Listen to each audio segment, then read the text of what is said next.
My name is Michael Roy Turney. And after this election, which again, Donald J. Trump's going to be the president, but not for 60 days, this nation and the whole world faces the possibility of the beginning of World War III, as has been mentioned even by President Donald Trump.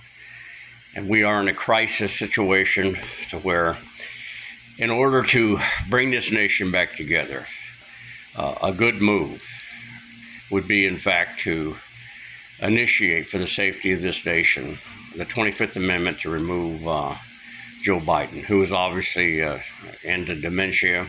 He's not capable of doing the job should a crisis occur. And it only takes 10 seconds, folks, for a bad decision.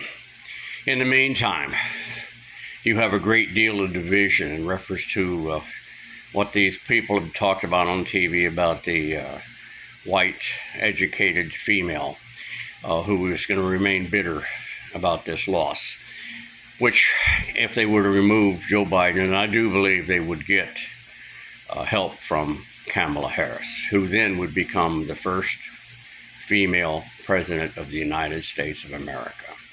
Now, that's for 2 months. Then this nation will begin its healing. But we face a serious crisis. And now is the time to move. We need an immediate session by Congress, initiate the 25th Amendment. I do not believe you will get any resistance from Kamala Harris.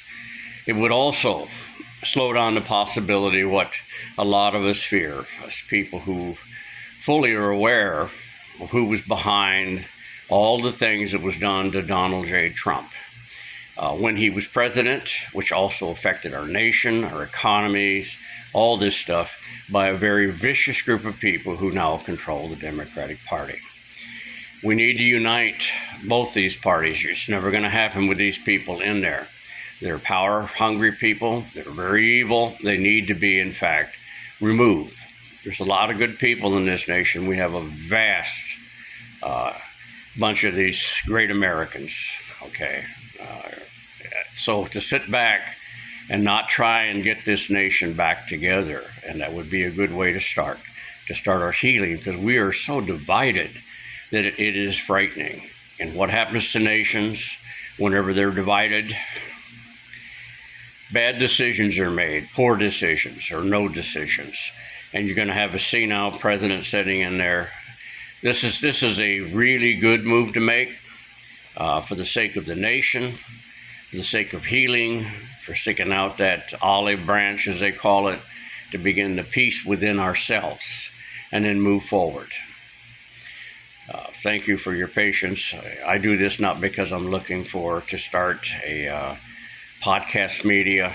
In my personal opinion, my case exemplifies the bad side of podcasting, which has no accountability whatsoever, except for the person whose name's being slaughtered, like mine was, defamed, and it really didn't lead to my daughter's podcast, Sarah, to having me incarcerated, folks. That's one of the biggest misnomers that's running around. This was just a opportunity time for a police department that I reported a lot of bad cops, and I really do have an obsession with bad cops being removed, because so the good ones can do the job that they want to. So nothing but an opportunity for them to punish me, and they did very well on it. And they got podcasters to help them, fake news, government-controlled ABC and NBC, and all it did was just finish off and destroy a family already devastated with the loss of the mother. And the politics in America, especially coming out of the one-party insanity, has got to stop. And the only way the person that can really stop it is someone who's basically an outsider they tried to destroy, Donald J. Trump. Congratulations on his win. It's a win-win for America, but we really need to force our alleged representatives to get off of their butts, and let's get this 25th Amendment started. Let's make our first female president, and let's sit back and hope that by this election coming back, that these people who really want to take over America are given an incentive to not take that action, but we're still very vulnerable for 60 days. You have a good day. Pray for America.